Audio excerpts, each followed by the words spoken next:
All right, why don't we get started? Hello and welcome everybody to the first workshop session of the 2021 CPEN Voices for Change Conference.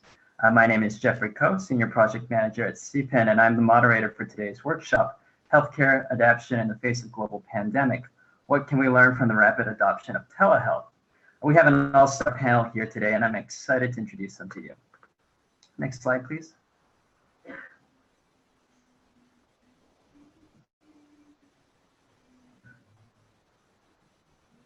A few housekeeping instructions before we start. The session is being recorded, and recordings and slides will be sent to attendees at a future date. If you're having technical issues, please use the Zoom link on the conference homepage to get help. Also make note of some of the information on the screen. And if you have issues during the session, please try refreshing your browser or switching to phone audio. Throughout the entire session, attendees will be on mute, so please submit your questions via the Q&A function or the chat. Q&A will take place following panelist remarks. And lastly, at the end of the session, please click like session under the video screen to complete an evaluation. And if you're on social media, be sure to use conference hashtag Voices for Change 2021 so you can join the conversation with your fellow attendees. Next slide. I'd also like to thank all of our sponsors for their generous support of the CPEN conference. Their support helps keep this conference accessible to everyone who wants to attend. Thank you. Next slide. With that, I'd like to quickly introduce our panelists. They are Vinu Aulik, Senior Innovation Fellow at the Center for Care Innovations. Vinu leads the organization's Innovation and Technology Strategy. Previously, she served as CCI's president from 2012 to 2020, where she grew the organization's staff, budget, and strategy to focus on strengthening the health and healthcare for underinvested communities across the country. Britta Guerrero, CEO at the Sacramento Native American Health Center, an accreditation association for ambulatory healthcare accredited, patient-centered medical home certified, nonprofit urban Indian health center. In economically challenging times, SNAC has emerged as a leader in the provision of quality healthcare delivered through a culturally competent, family-centered, and wraparound delivery system. Sarah Hesketh, Senior Vice President for External Affairs at the California Association of Public Hospitals and Health Systems. CAP is a nonprofit trade association that represents California's 21 public healthcare systems, which serves as the core of the state's healthcare safety net. Ms. Hesketh leads the organization's advocacy work that includes helping advance the organization's policy work, legislative platform, and building relationships with key stakeholders at the state and federal level. And Maria Lemus, Executive Director at Visión y Compromiso. Visión y Compromiso and its network of promotores and community health workers is committed to supporting them towards achieving healthy and dignified lives for Latinos who endure disproportionate rates of health disparities by providing leadership, capacity building, and advocacy for over 4,000 promotores and community health workers associated with clinics, hospitals, and community-based organizations in rural and urban communities. Our speakers all bring different and valuable perspectives on how diverse patients and consumers have been impacted by the sudden transition to telehealth, and will speak to their unique perspectives, working to make sure that our diverse communities are not left behind as the healthcare system continues to evolve. Next slide. So I'd like to open today's discussion with a couple brief remarks. Telehealth has proliferated due to the stay-home mandates associated with COVID-19. In March 2020, Governor Newsom issued the first stay-home order, and many healthcare services suddenly transitioned to telehealth to minimize in-person contact. Following this shift, the overall volume of telehealth visits dramatically increased. A survey of 29 healthcare safety net organizations in California found a significant rise in telehealth visits, from 0.5% of all visits in January to nearly 55% of visits in May. Behavioral health visits were also up roughly 25% during that time. At CPEN, we wanted to understand how and if this rapid shift would impact efforts to advance health equity. And in September 2020, we fielded a survey to over 1,000 diverse healthcare consumers to learn more about their telehealth experiences. We sought to assess their levels of satisfaction, compare and contrast their experience with in-person visits, and identify barriers and issues that policymakers would need to consider going forward. Next slide. Overall, We heard that many people were quite satisfied with their telehealth visits. Next slide. We also found that the majority of respondents did prefer their telehealth visits over in-person visits. Next slide. Nonetheless, we also found some challenges. We found that language access remains a significant concern for many patients. The majority of patients who reported having a primary language that was not English were not able to get an in-language telehealth service. Next slide.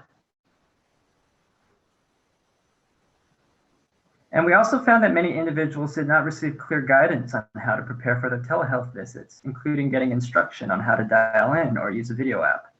Next slide. We also found other concerns. Privacy and digital access rose up among some of the surveyed groups. A significant portion of Asian, American Indian Alaskan Native, and Native Hawaiian Pacific Islander respondents reported that they didn't have a private location to be during their telehealth appointment. And 62% of Latinx respondents didn't have a strong enough internet connection for telehealth. 57% also reported not having cell phone minutes. Next slide. These survey results are discussed in more detail in CPEN's report, Equity in the Age of Telehealth, Considerations for California Policymakers, and we'll add a link to the chat, where we make 5 key policy recommendations to ensure that health equity remains at the forefront of the shift to telehealth. Firstly, we recommend studying and evaluating diverse consumer experiences and needs. Secondly, we call to ensure adequate investment in consumer education, care coordination, and appropriate patient tools and supports. Ensuring access to culturally and linguistically appropriate care, supporting expanded and universal access to technology for telehealth, and ensuring adequate consumer protections. Next slide. With this, I'd like to transition to our first speaker, Vinu from the Center for Care Innovations. Hi, good morning. Thank you for having me. I am excited to be here with this great group of people to talk about this important issue and what we've been seeing as we've been working in the community. So the next slide. So I thought I'd start just telling you a little bit about CCI. We've been around for 20 years, and as you can see, we spark, seed, and spread innovations that strengthen the health and well-being of historically underinvested communities. So what that means is we do a lot of work with, can you go back, please? A lot of work to build capabilities and do a lot of cohort-based learning and change implementation of innovations that I think will make an impact in underinvested communities. So work with a lot of federally qualified health centers, public hospitals, rural clinics, mental health centers all across the country. So we've done work from everything from implementing medication-assisted treatment programs, so we're doing work around ACEs screening, food insecurity, and the work that I'm going to talk about today is some work we've been doing to implement virtual care practices and what we've been learning over the last 6-7 months. So the next slide. So the program that I'm going to talk about and the lessons we're seeing is called the Connected Care Accelerator. This is funded by the California Healthcare Foundation with some additional funding from both Blue Shield, the California Foundation, and LA Care. And the purpose of the program was really to provide a testing ground and support organizations to learn about what it takes to do virtual care. Oftentimes when we run a program, there's a very clear change package or like, here's the 5 steps you need to take to be able to be successful. Well, obviously we're in a world where we're kind of building a plane while we're flying it. And so a lot of this opportunity is really to help us figure out what are the biggest challenges, where can we actually make a difference around strengthening population health and care teams, and most importantly, how do we address and engage patients with digital barriers. We're also learning about what it takes to actually develop some of these best practices and what we need from an infrastructure perspective, and then how do we share those. So I'm going to talk a little bit about what we've learned from this program up till now. So the next slide. So this gives you a little bit of sense of the types of organizations that are participating. We have 23 organizations from all across the state with a big focus on about 17 of them are FQHCs. We have 4 public hospitals and a couple of other clinics that aren't FQHCs, really trying to take our learning and lessons and make sure we're also supporting some of our most diverse communities and supporting them in those changes. And then the next slide. And what we wanted to show, and I think this is similar to what Jeff shared, this is a slide that shows data that we are collecting through this program over time. What it shows is the blue part, or the bluish gray, is in-clinic visits. The yellow orangey is phone visits, and the red is video visits. And we looked at this from September 2019 through August. And you can see that big drop in clinic visits happened in March. And the bulk of those were made up by virtual visits, with the majority, 94% of those being phone when we started. Obviously, that little red part of video is evolving over time. And now, since this is just through August, I know that that percentage has been growing, and especially in the behavioral health visits. But as you can see, you know, there's the vast majority, and what's really important to the communities that we've been working with is phone visits has been such a critical part in how we've been providing access. When we look at the data, we also started trying to break it out by race, ethnicity, age. And at the time, we weren't able to see any clear differences. And I know that the data is early. I know there was a recent JAMA study looking at some of the breakdowns in access to video in an academic setting. And they were starting to see that it's been harder for people who are older, female, Black, Latino, and lower incomes had a lower use of video for telemedicine. And I hope that, like, our next data reporting, which is going to be in March, we'll be able to see some of those unique differences. But just to know that the phone part of it has been a critical part of the access formula. Next slide. So some of the biggest challenges. So I think it's not what we've learned. It's the video, the flipped video is not because people aren't interested, but there's a lot of challenges in making that shift. And I'm sure you're going to hear about this from some of the other speakers. One is making sure that leadership support is there, and people aren't just thinking about this as a project, but that video visits and providing care virtually is something that will be part of our future moving forward. And that kind of leadership support has been critical, especially in those organizations who've been able to make that shift sort of over the last 9-10 months. The other thing that's been harder than I think we all imagined was how to get providers and staff comfortable in doing visits this way. It's not just, I mean, there's issues around the technology, but it's involved new workflows, new changes in a care team. The MA's roles has changed. There's all sorts of different shifts that have happened, and so it's required a complete rethinking of what a visit is like and how you support that with the structures and technology. And then this fourth bullet, there's a lot that's sort of embedded in that, is like, how do you really support patients in using this technology when they may not have the digital literacy, they may not, you know, the interpreter issues have been challenging in a virtual environment. In rural communities, the access to Wi-Fi has been a challenge for a lot of people. And then if people don't have that connected devices. So there's a lot of innovation and testing and trying to figure out how to address some of these challenges. And then obviously, how do we make sure we sustain this moving forward? So I think as people, there's been a lot of uncertainty and ambiguity about what's going to happen post-pandemic. And I think with that reimbursement and some of what's coming out from the recommendations from DHCS is hard if phone, for example, isn't going to be reimbursed into the future, since it's such a critical part of how a lot of the patients in our communities are getting access to care. So I wanted to, on the next slide, just share some of the best practices or some of the sort of, I don't know that we can call them best yet. I would say more emerging practices.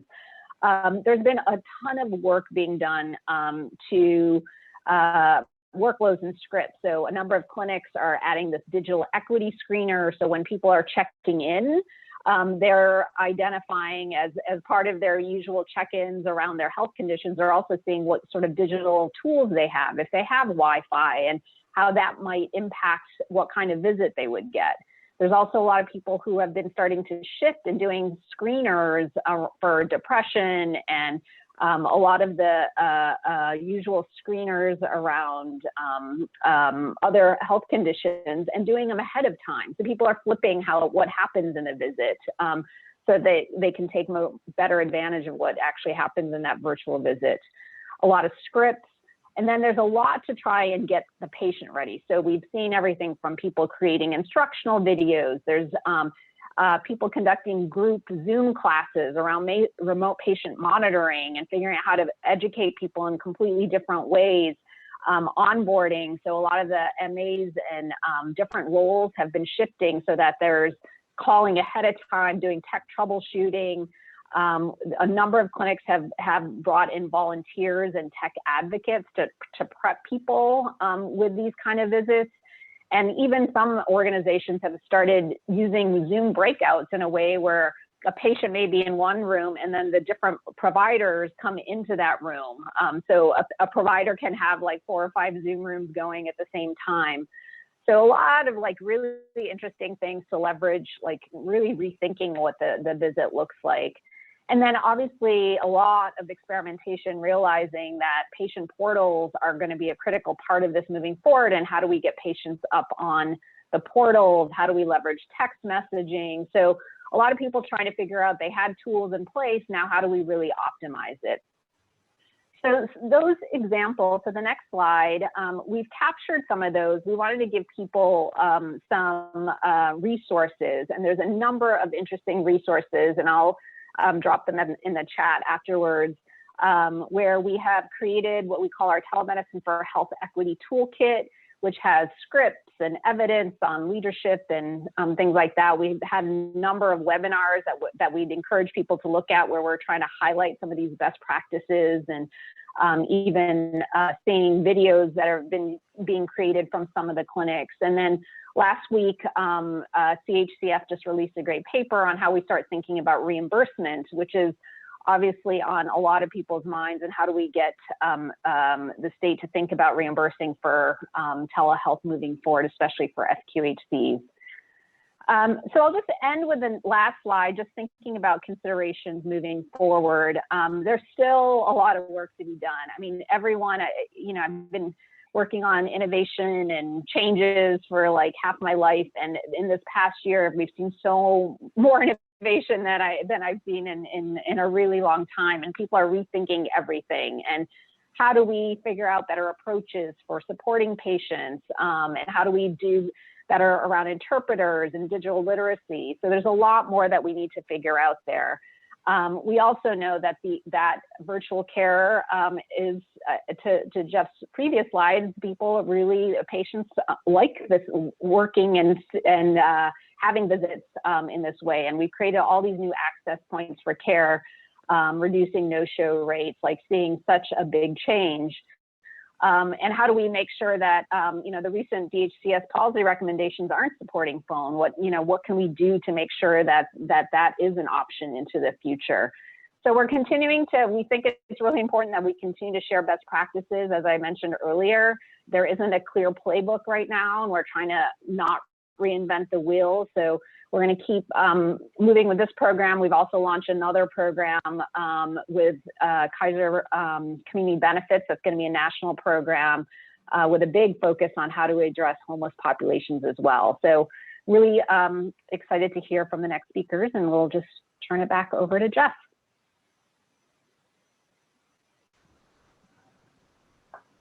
Thank you, Vinu. Our next panelist is Britta Guerrero, CEO of the Sacramento Native American Health Center, and she'll be sharing some more about the specifics of telehealth implementation at the clinic. Good morning, everyone. Thank you so much for having me. It's a pleasure to be part of your speaker panel and also to sit with my colleagues and learn from them and also share some of the successes that we've had over the last almost year now. So again, thank you for having me, Jeffrey, and we'll go ahead and get started. Next slide, please. So obviously, there are many benefits for our patients. We're a federally qualified health center located in Sacramento, and like many cities, we have infrastructure challenges like lack of childcare, lack of affordable childcare, transportation woes, a subpar bus and transportation system. And then many of our patients have mental health issues, anxiety, and depression that make getting to appointments difficult. So removing all of those barriers. We've also implemented different types of systems that Vinu was talking about as far as being able to reduce wait times.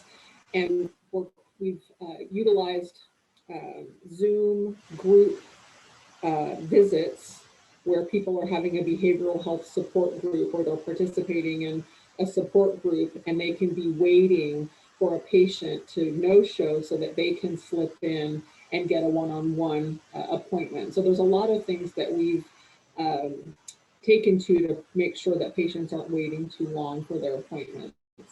Also, specialty access, getting additional access to specialty providers for Medi-Cal patients is often extensive, and really making sure that we can dial in and connect patients to UC Davis and Sutter and other specialty providers without a wait, knowing that we can be on standby instead of waiting 6 months to actually do an in-person visit. And I wish I could say that the waiting times don't take 6 months, but often they do, depending on the specialist, endocrinology, rheumatology. There's a lot of dermatology specialists that we wait extended periods for. Also, our ability to link medical and non-medical appointments. So a medical appointment with a behavioral health visit, a dental appointment with a behavioral health visit, perhaps a Medi-Cal enrollment visit, so we can do a same-day medical appointment with the primary care provider. Also, we've been able to create safety mechanisms for patients during the COVID time, where folks who don't feel comfortable coming to visits, they feel like they need to stay home, and they have chronic conditions or they're elder folks. How do we keep those folks safe? So trying to really make sure that if people want to do telehealth for their own safety, that's an option. And if patients want to be seen in person, that we offer that as well. But just giving people different opportunities to see their providers. And then also having this ease of access in with their appointments. We have seen a decrease in many of our local emergency rooms, which has been obviously a benefit to the community. So for folks who should be going to the ER, they're actually doing that, and folks who should be being seen in primary care are able to do that in a much easier way. Next slide. Britta, really quickly, do you mind leaning in a little more to the mic? It's a little soft for our attendees. That better? Thank you. That's great. Okay, so this is just some impacts of telehealth.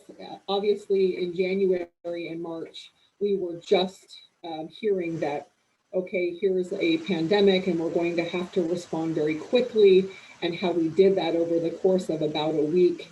And we saw very immediate decreases in no-show rates. And like I mentioned, we also had a lot of creativity around patient education groups happening via Zoom. And if patients needed to see a provider, they could often attend the group visits. And then if we had a no-show, they could be taken right out of the group visit and offered individual appointment. So here, 6 months, half a year later, we've been able to maintain the no-show rate, but also we manage a waiting room where patients, just like they would when they come into the health center, they can check in and say, hey, I'm available between 9 and 11 or between 9 and noon if there's a no-show, or if there's a provider who's able to see me, I'm happy to be available. And a lot of times the intake can be done the day before the appointment, so there isn't a lot of intake process and paperwork process in preparing a patient for a digital visit. We also access digital platforms for different types of interpreters, sign language, different languages, and have those interpreters available pre-scheduled.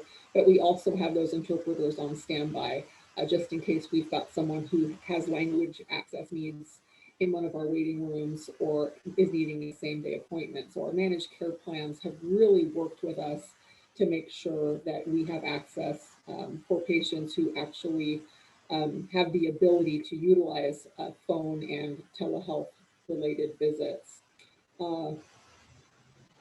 In our behavioral health department and our psychiatric care department, this is showing you no-show rates, but what we've been able to do is really turn this around where we have 100% participation utilizing these digital groups and digital waiting room platforms.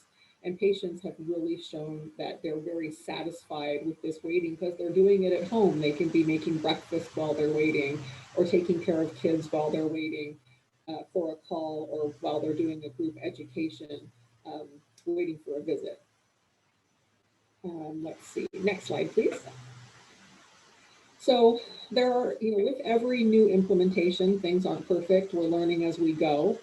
We have a lot of recommendations on building telecommunications infrastructure. And this is really for health centers and patients. We're in this new era of Zoom rooms and iPads, and making sure that we've got language access, and how do patients have access to minutes and hotspots. And there are areas within the city that don't have internet access. So even though we're in a metropolis area, that doesn't mean that patients are guaranteed access. It really depends on technology and where they can go, and privacy is obviously an issue. You can't do a telehealth visit in a Pete's or a coffee shop. So we're always trying to figure out ways to make sure that patients get the visit that they need, and that we don't miss anything. One of the great parts of the telehealth visits also has been that patients have their medications right there in their medicine cabinet, and you can follow them into their medicine cabinet to see their medications, so nothing is forgotten. They're home, they're comfortable, and they've got access to what they need in their houses. Quality considerations were really being monitored by HEDIS and other external benchmark performance indicators. And a lot of those are based on in-person visits and in-person testing. So pap smears and foot testing and vision exams. And so looking at ways that we can adhere to practice standards and also meet benchmarks that are flexible enough for telehealth visits. Currently, telehealth is only temporarily approved. We hear the Newsom administration is moving towards telehealth visits only, and that phone visits will not be considered moving forward. And obviously we want to continue that. Access is huge for, I think, a multitude of reasons. And you heard Vinu also mention that there's a lack of parity when it comes to infrastructure and technology. There were patient confidentiality concerns. I think we've talked a little bit about that. And then for us as a provider, there were malpractice and liability considerations. Were telehealth visits covered in our policies, and how do we add that, kind of very quickly, and what were the considerations, being that this hasn't been done before for Medi-Cal populations? And then also the very last thing is with the demand, we're seeing workforce shortages. I think if the pandemic has shown us nothing, it is the lack of access for underserved folks And now with this new capacity for telehealth visits, we're reaching people who've never been to a physician, and we're creating a new level of comfort for those folks. So it's exciting, and there's a lot of problem solving that happens in real time, which has been a great time to be in healthcare. Next slide, please. So we just have a couple of recommendations here from the provider side, really wanting to make sure that we've got service parity with private insurance covered individuals, and then also payment parity for those of us who are seeing Medi-Cal patients or seeing Medicare patients. And I know there's a lot of infrastructure that still needs to be determined, but making sure that providers are also being incentivized or encouraged to participate in this model of care. Just like patients, this is new for many providers, and providers also have to be brought along to understand all the nuances of technology, and that can be scary for providers as much as it is for patients. And then ensuring patients can access telehealth visits from their homes. So there's a billable allowance that allows patients to have the originating site of their visit as their home, which hadn't been covered before. So that's exciting. And like I mentioned, and like Amy mentioned, allowing the use of audio only to be included in telehealth. We know that this is not being included in the new Newsom state budget, and we're really hoping to continue advocating for that to be included. Also, telecommunications infrastructure.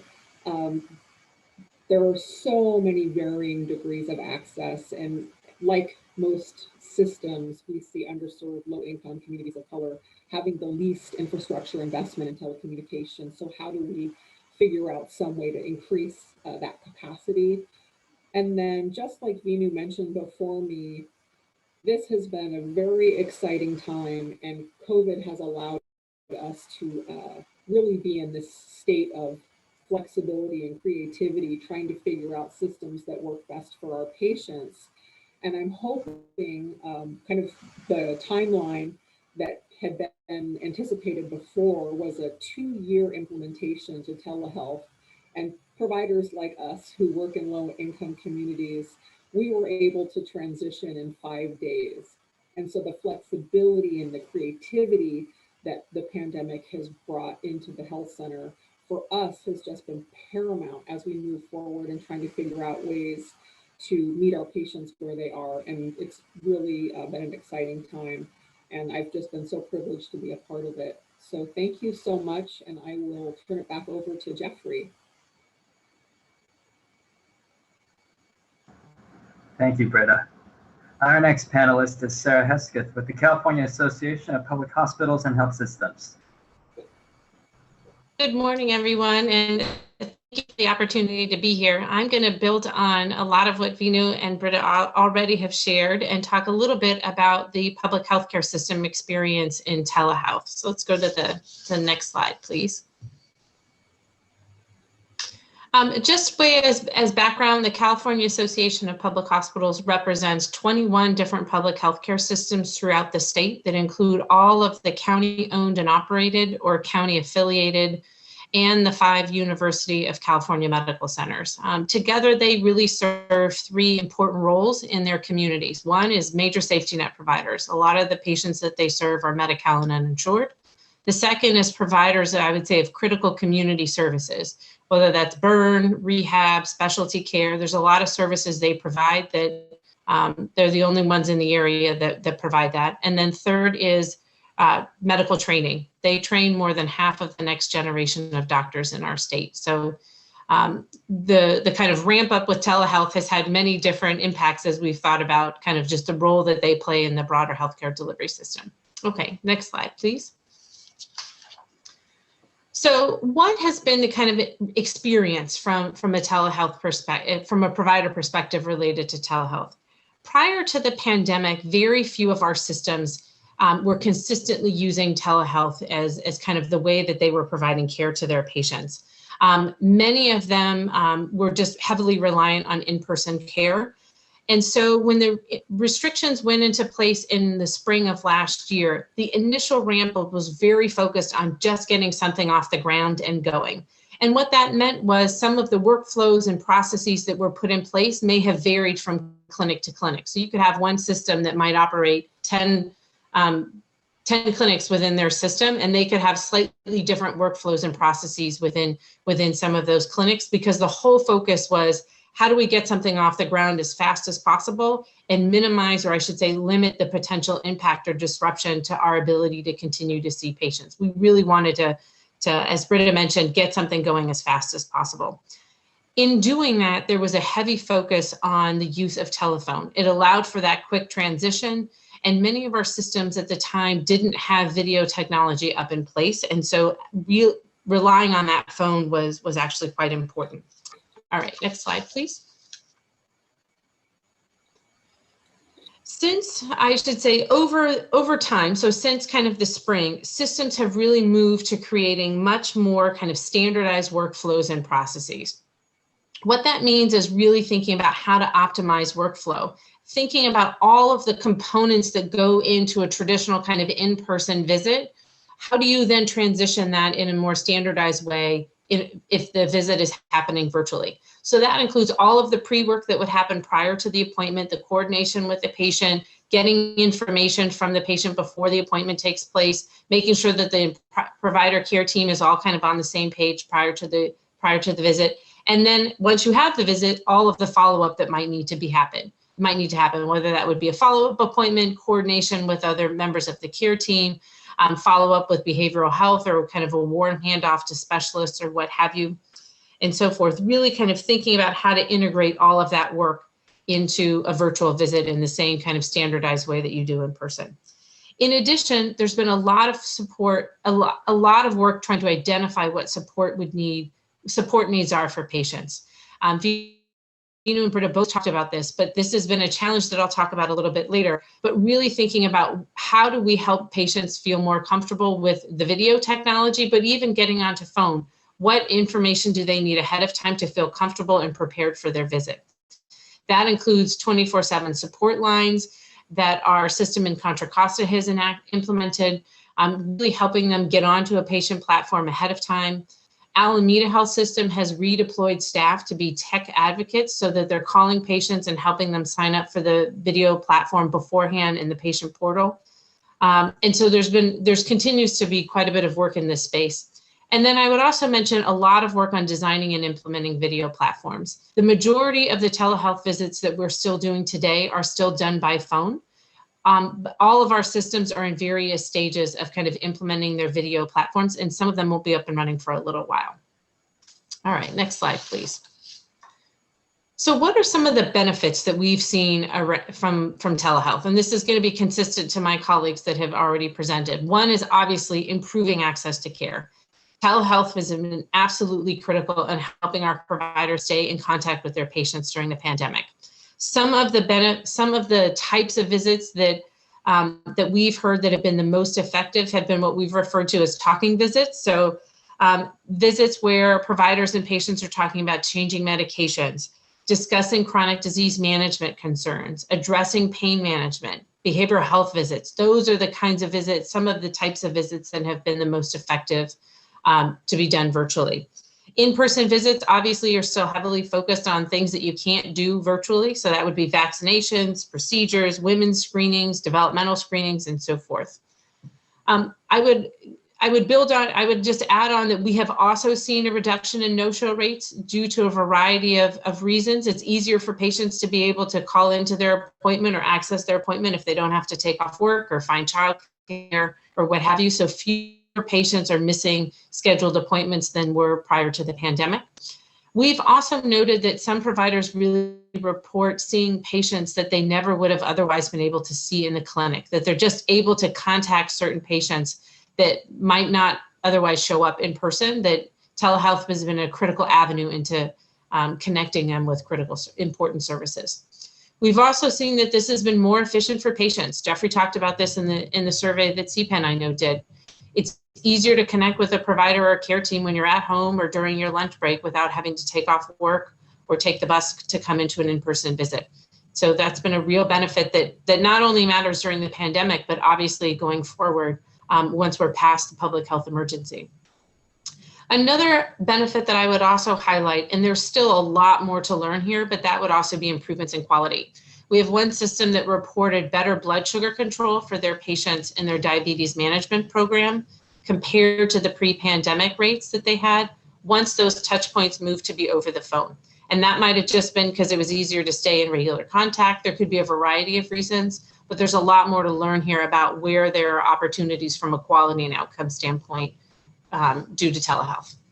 So let's go to the next slide, please. So what are some of the challenges? I mentioned this earlier, and this has also come up previously, but limitations with video is a big challenge for us with our patients. Although I mentioned that our systems are in different places with implementing their video platforms, but even after all of those platforms are fully up and running, many of our patients are still going to prefer phone over video for a variety of reasons that have already been touched on. Limited data plans, internet access challenges, and overall lack of comfort in accessing the patient portal or the video platform.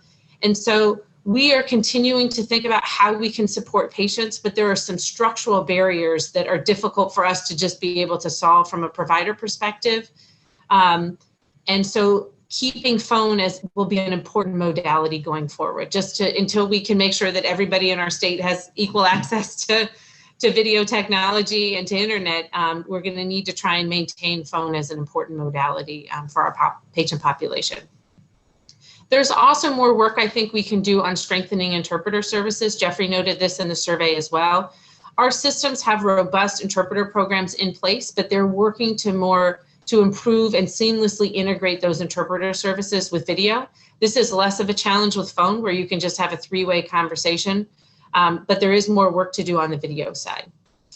And then the other challenge I would note is time limited. We know we have these flexibilities in place during the public health emergency, but we have a lot of questions about what will continue once the public health emergency is over, particularly as it relates to the provision of phone services. We have seen the state's proposal that came out last week. We are also working on legislation with this regard, and so there's a real focus for us to try and make sure that we can preserve a lot of these flexibilities going forward. Next slide, please. Before I talk a little bit about kind of what's ahead in post-2021 or post-public health emergency, I thought I would just share a patient story that we've learned from one of our leaders in Ventura County that I think really speaks to the value and importance of telehealth. We had an 85-year-old patient that was scheduled for an in-person visit back in the spring, really to assess a toe infection. The appointment was converted to telehealth due to the pandemic, and phone and video in Ventura were both available to the patient, but the provider really encouraged video so that they could actually see the toe and assess the degree of the infection. There was support work that happened prior to the visit, pre-calls to confirm the appointment, make sure that the patient was comfortable accessing the video technology. And when the visit took place, the provider was able to actually take pictures of the infection and better assess kind of what was going on. The provider, he obviously had some concerns with the level of infection that the patient had with their toe, and that led to an in-person visit with the podiatrist the next day. Unfortunately, the patient did lose their toe. The toe had to actually be amputated due to the infection, but the quick response that happened between the providers actually prevented him from losing his foot altogether. Next slide, please. So what does telehealth look like, I would say, beyond 2021? Well, first is we obviously want to make sure that telehealth is available. It's become a core part of what we do. It's a critical access point for patients, and we really want to maintain these modalities going forward, both video and phone. We also want to continue to standardize and streamline telehealth in a post-pandemic environment. For so many of our systems, the experience with video and phone technology has been at the same time that we're dealing with COVID. So what going forward is the right mix of both telehealth and in-person visits? What does that look like when we don't have the restrictions that we have in place today? I think there's still more work to continue to strengthen our workflows and the coordination with care teams to ensure that the seamlessness that would happen in an in-person visit is also continuing to happen virtually. and continue to identify additional support needs for patients as video platforms expand. We're going to need to do more work in this space, particularly if there are real limits on the use of phone. How do we make sure that we're doing the best job that we can so that patients feel as comfortable as possible accessing video technology? And then I would lastly just say we have a lot to learn about the potential benefits and the potential ongoing challenges or limitations with telehealth. We have a lot of data that we need to collect to really understand gaps and reduce disparities. How can telehealth further impact our ability to improve quality in patient health outcomes? What more can we learn about patient preferences and how they access care? And where can telehealth be especially important in addressing those access challenges? And then how can telehealth be used to further reduce disparities and address gaps in our patient population? Again, a lot more to learn here. And I would just say that the COVID experience is only offering a glimpse. I think this is information that we need to be able to effectively collect in a post-pandemic environment, so we don't have all of the other challenges associated with the pandemic that would be feeding into the data that we're collecting. So more to learn, and very much look forward to questions. Thank you. Jeffrey, I'll pass it back to you. Thank you, Sarah. Our last panelist is Marie Mus with Visión y Compromiso. Thank you very much, and thank you for the invitation to join the conversation. My name is Maria Lemos. I'm Executive Director of Visión y Compromiso. We just celebrated 20 years of Visión y Compromiso and our network of promotoras and community health workers, and so we're really proud of that accomplishment. The next slide, please. I'm going to first share a little information about Visión, the network of promotoras, and who are promotores, to put it in context of our discussion about telehealth.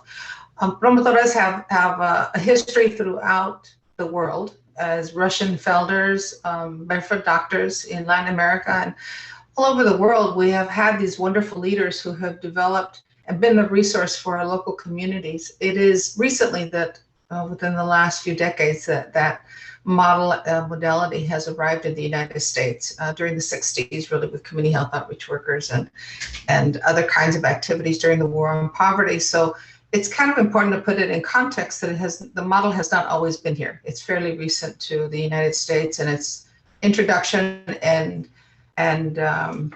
into different systems is fairly recent. The next slide, please.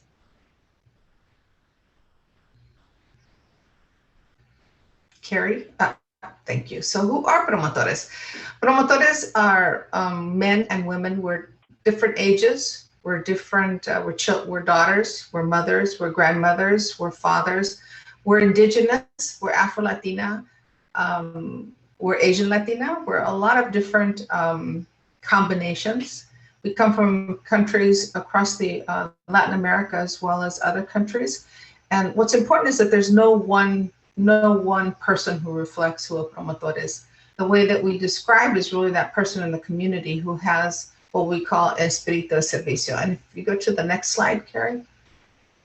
Promotoras are, we have this continuum that we show because we want to describe that a promotor and a community health worker are kind of the continuum of who we are.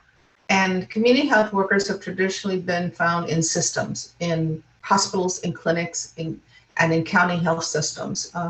They were I first discovered them in 1998 when I worked for the AIDS office, and they were community health outreach workers. So CHOWs have been around for a long time, and primarily in systems. And then promotores are the community piece, and then everything in between. And the reason I show this is because the title of that person, the title of the work that they perform, is oftentimes related to categorical funding. Whatever funding stream that project and that program is developed often will dictate the title and will dictate the job description. But we embrace everyone, and so I kind of want to put that out there that promotores and community health workers are not necessarily in the public health stream. They are also in other sectors. They're in resource centers, they're in domestic violence, they're in, we even have some that are in Girl Scouts. And so it's important to know that, so that you know how many resources, how many promotores are out there that can help in engaging in this work. It's okay, you can go to the next one. When we talk about promotores, we talk about the espíritu de servicio, and this is one of our leaders who passed away a few months ago. And she really emanated who we are. Promotores are those who have spirit of service, they already are out in the community helping their neighbors, helping their friends, helping their families. That espíritu de servicio, that spirit of service, is what exemplifies a promotor, a community promotor. So what Visión does is when the network was established by promotores in the early 2000s, they asked us to give a lot of information. They wanted as much information as they could absorb so they could take it out into the community. And I remember then promotores are primarily volunteers. And so they were always giving and taking. And so what happened was they changed because all of this information, they grew in their awareness about the world about them, and promotores change, and then they change their families and they change their community. And that's what we've seen over 20 years, is that you build on that important person in the community and they will change their family and their community. The next slide. So our community transformation model really believes in egalitarian relationships. In our networks, it's one-to-one. It's whether you're a doctor from Mexico or you're a farm worker from the mountains of Ecuador, you have an equal voice, and that's what we build on. And then we share information and we motivate community participation. And all that is important for this next one that talks about the health equity and social determinants. Right there, thank you. We've been involved with all these other determinants for a very long time. And most recently, we started changing our strategies with the census, and then with, not changing, but adding onto our strategies with census, and then with COVID and with vaccinations. And the next slide, I think, will show a little bit of that. Go ahead, Karen.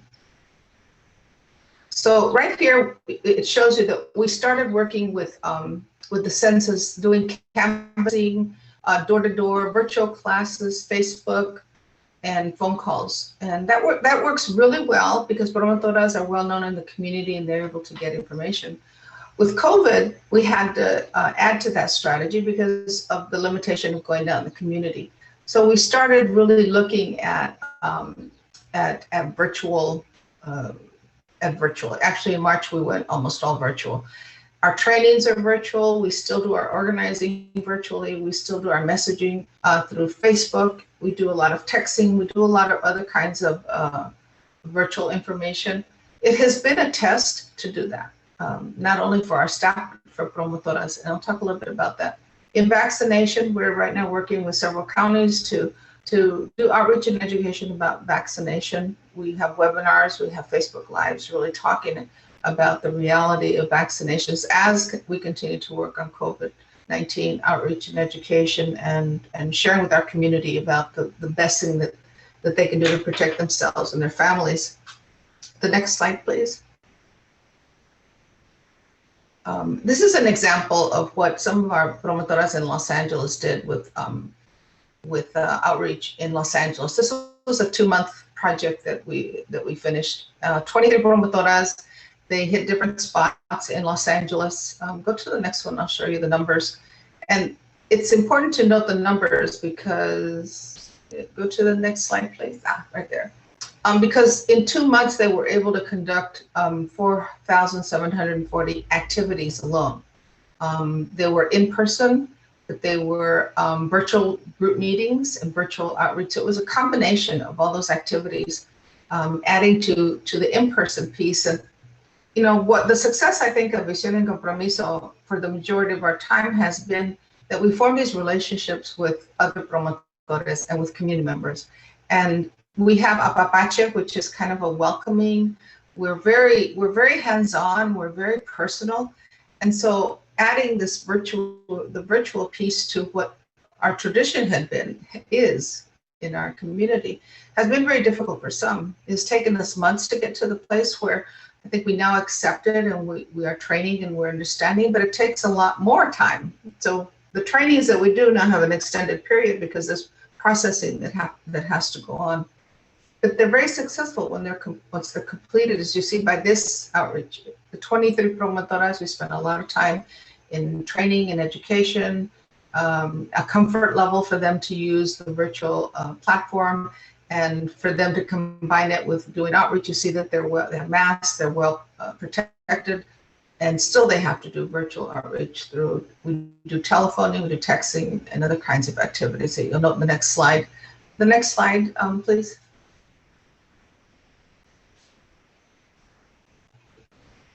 Next slide. Here's some of the things that we do that we adopted in addition to our face-to-face kind of interaction. We're very active in the media, in radio stations in particular, and then we partnered with some of our doctors. So this one is Unete Hoy, which we did with the Dr. Shapiro from Ultimate.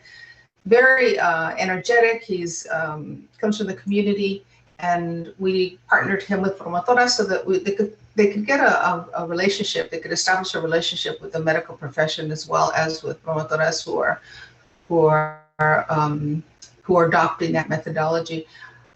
We continue. I do want to mention one thing though. Somebody mentioned resourcing, and I think that's really important. None of these things can happen. The examples that I have here, phone calls and text, social media, virtual presentations, can't happen without the support for them. The ongoing support for promotores and community leaders in training on technical and virtual platforms.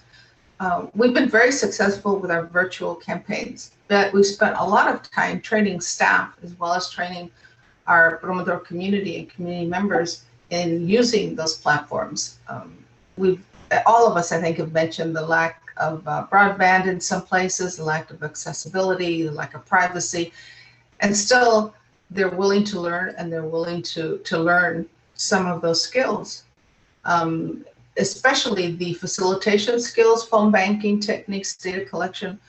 We've trained a lot of, we have a series of charlas, and we've trained, which is support groups, it's a support group technology, and we've trained leaders virtually to do that and to lead charlas virtually so that we can help the community in not only giving information, but having a space to process it. I think that's what for me would be missing here is, I do agree we need to keep our phone capacity, but there has to be a space to process it, to learn it, to be able to speak to somebody about, I don't really know how to do that. I think the numbers show that there's potential, but there has to be that support system for them to be able to understand the information that they need to learn and how to access it. I think the policy piece for me would be, how is it that we can get more broadband into our communities, more affordability? And we all know that there's such a small number of us who have iPads, laptops, or computers that relying on that would be very difficult. But educating our community about how to use our phone to access services, I think would be important. The next one. So for me, what's the challenge? The challenge in this is, as we look at virtual engagement in our community, it is, how is it that we reach out to all the promotores who are in California? There's thousands and thousands of promotores across hundreds and hundreds of organizations. And how do you reach out to them? How do you engage them to be partners with clinics and hospitals and plans so that they can support their community? It is resourcing them. It is providing the organizations with support. It is engaging them in a way that they're a partner with the health system. That's a really important piece, because I may have a virtual discussion with my doctor. I may sit there and you think that I'm listening and you think that I'm understanding, but then I get home and I don't really understand what you just told me.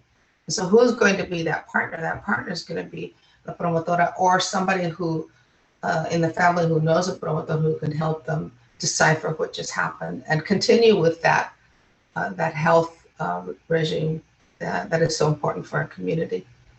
The next one, please. The next slide. So we talk about practice. I just want to reiterate, PROMOTORES is a community-based model. We advocate for the integration of the promotor model as a partnership or in the institution. We do say that going to scale, especially in this technology realm, going to scale means partnering with community.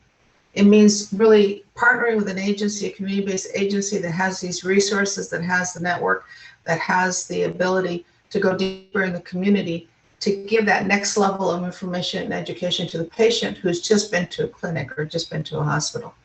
It doesn't end with them walking out the door. It begins with them engaging with somebody in the neighborhood who can help them, either with resources or with information about what they just heard and how to prepare them for the next telehealth visit. The next one, please. And this is the many roles that we play. I would suggest we not limit it to physical health, but also in behavioral health, in prevention, education. The education realm, our children are just suffering tremendously. All of our children are suffering tremendously right now. And then navigation and adherence to whatever the rule, whatever has been prescribed to them.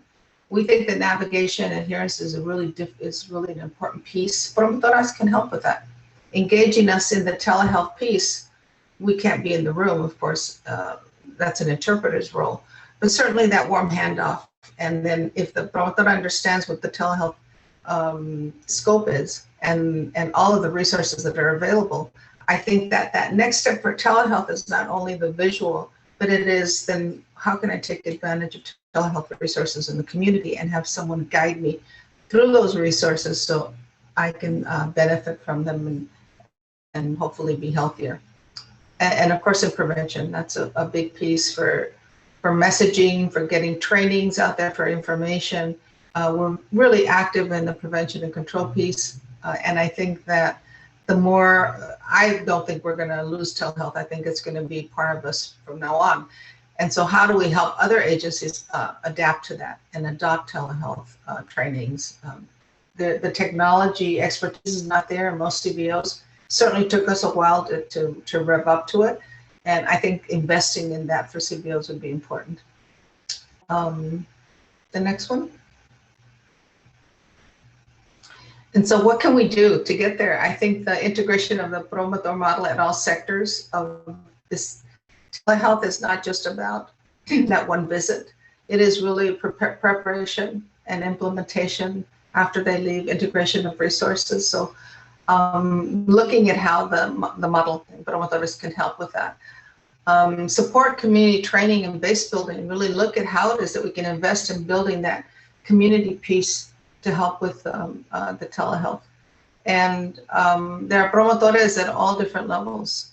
Support and integrate the model at the regional, county, and the state level, and the capacity for community-based organizations to be part of that discussion at the local, regional, state level, and fund community-based organizations so that they can partner in this telehealth discussion, and then build the community capacity to engage. There's many counties across the state who don't understand, who don't know their community-based organizations, or there are very few who are able to form a strong relationship with them to be able to partner in getting this information out and having the technology and in supporting the local advocates. Promotoras who are on the ground day to day doing the work. We have to educate our community piece to be supportive of our organizational piece of the clinics, the hospitals, and the plans, so that they're working hand in hand. The messaging and the information that we do goes out to anybody. And getting more of that Spanish information out to our communities is important. That's where the linkages are important. That's where the relationship with counties and with the state is important. No one does it on their own. We do it with thousands of promotores and with hundreds of partner organizations.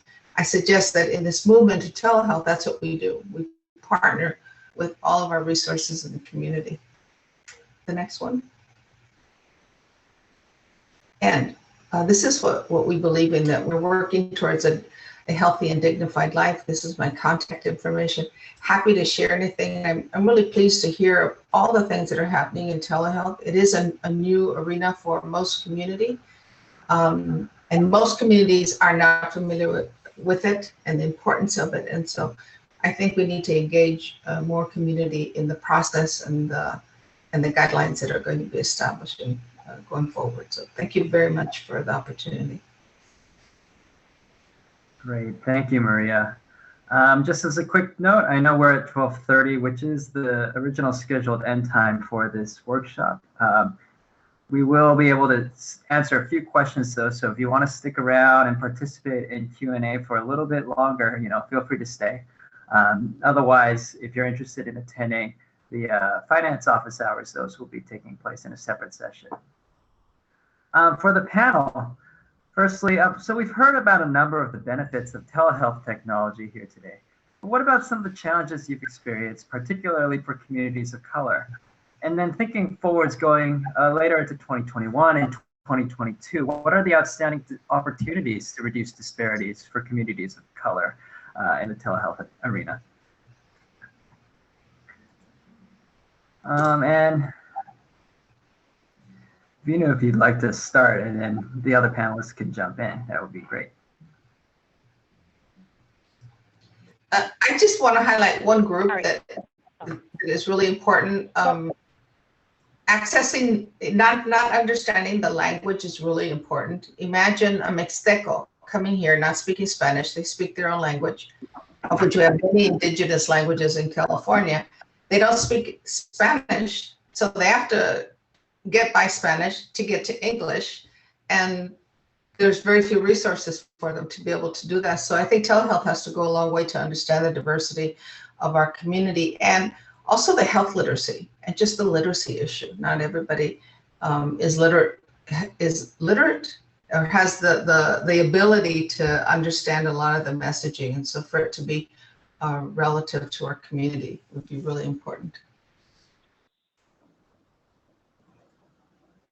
Yeah, and I'll just build on what Maria said. So I completely agree on, and in addition to the health literacy is also, I think, some of the digital literacy issues and providing the support for people to be able to understand how to use the devices, even to do phone in a different way. I mean, it just having that support and hand holding as well. I mean, I think we've seen a lot of challenges that go beyond just even the technology, but people living in homes with lots of people and how to deal with privacy issues, thinking about if they don't want the doctor to see their home environment, if they don't want video, giving them the options as well.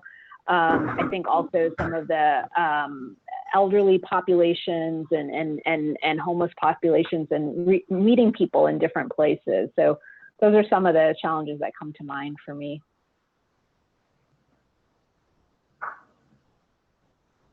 Great. Now go ahead, Britta. Oh, I was just going to say that we have a elder population that doesn't have cell phones with internet capacity. We're still seeing a lot of flip phones, and we're still seeing families that don't have a computer in their home. So, I mean, even though you've got, kids who are doing digital learning, they still don't have the capacity on the notebooks, if they have them, to do a digital video. So there's a lot of teaching and a lot of learning that has to take place. And if you're going to do these online Zoom teachings on how to get on the internet, that doesn't quite make sense. So it's really having one-on-one folks to work with people in their home, in their environment. And that's obviously difficult with COVID, when this is the first time they've ever accessed services in this way. So keeping the phone access is of tremendous importance. And then also it really, to me, reinforces the lack of stability when we've got phone numbers changing, we've got bills that go unpaid, we run out of minutes, and that really creates a digital divide. And I know I've heard a lot of folks mention resource and resourcing community members. And I know the United Way had a program in which they would send students to people's homes to help them access the internet for the first time. But we need more programs like that really are creating entry-level opportunities for first-time internet users. And we've got, patients over the age of 60 who have never considered a digital appointment, and to limit them and to compromise their safety. I think in a community, in communities of color, where elders are our most sacred resource, we've got to figure out something different.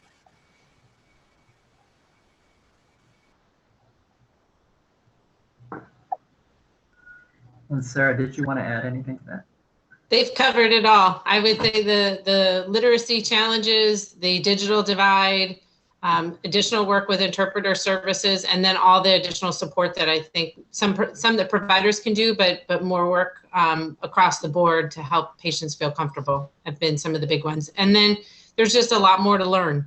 I think we still don't yet have a good enough sense of which of our patients have most appreciated the telehealth and which ones will still want to come in a post-pandemic environment. And so we just have a lot, we have a lot more to learn and kind of evaluate in terms of where telehealth can play a particularly important role addressing equity issues. Great. And maybe just to close us out, we could go around, but looking forwards into the future, what's something that excites you about the potential of telehealth, especially for communities of color? Vinu, feel free to go first, so we can go through in speaker order. Sure, I'll just go quickly. I think it's exciting that we've been able to open up access points that weren't available before, both through phone and video. And that I think there was a lot of preconceived notions what our patients were willing to do and not. And I think a lot of those have been challenged. So I'm excited about having these options into the future and also starting to rethink how we do care moving forward. So once we're out of the just trying to keep up, but start to reimagine what care could look like, I think it's pretty exciting. I agree. I feel like we've seen people with private insurance have access to telehealth for quite some time. And I think it really perpetuates that stereotype of punishing poverty. And so if you're paying with Medi-Cal, then you don't deserve these type of services or this type of access. And I really want to look at how we've been affected by the pandemic in communities of color and looking at this as a way to really rebalance and create opportunities for access and figure out a way to create true health equity or parity for folks that still struggle with transportation and childcare and access and all those things. So I'm really hoping that this is a glimpse into what the future holds for low-income communities, especially low-income communities of color. I agree. I feel like we've crossed a threshold here in terms of offering telehealth services, and in a lot of ways we're not going back. And that people have gotten comfortable with recognizing that this is an important modality and how not only patients can access care, but how providers can provide care. And there's a lot more work that I think we can do going forward, but feel like we have really done a great job of trying to think about how to integrate this into the culture and the community of the provider network and really think about how to standardize it. And so I'm excited about what that looks like going forward, and then how we further strengthen opportunities in terms of patients to be able to access care. I think it is an opportunity for us to look at accessing those who otherwise would not make it to a clinic or to a hospital. I think that's an important piece. And I do like that. What's exciting to me is that we've been able to show that we could pivot as we've had to move into telehealth or into technology. We've been able to pivot, and community can pivot. I just hope that as the world moves into telehealth, that community moves at the same time, and so it's not left behind. And even with the private plans and with FQHCs and all of those who have different access to health services, that there doesn't become a bigger separation between the two. And that we really start looking at things like digital ambassadors. I think the potential of PROMOTORES is to become digital ambassadors and to really focus on providing that service to the community. And I know how much time it takes. It's a lot. It's a lot of processing, a lot of communication, but it's well worth it in building up a community that has not typically had a lot of interaction with technology. So I think there's potential.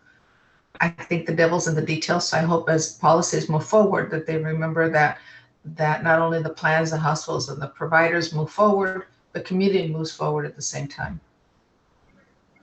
Thank you, Maria. Well, I want to ask everyone to give our panelists a virtual round of applause and thank them for sharing their knowledge with all of us today. I know there were still a few questions in the Q&A that we did not manage to get a chance to get to. Feel free to reach out to the speakers as well if you have questions. Carrie, if you could put up the next slide, please, for just a couple last housekeeping things.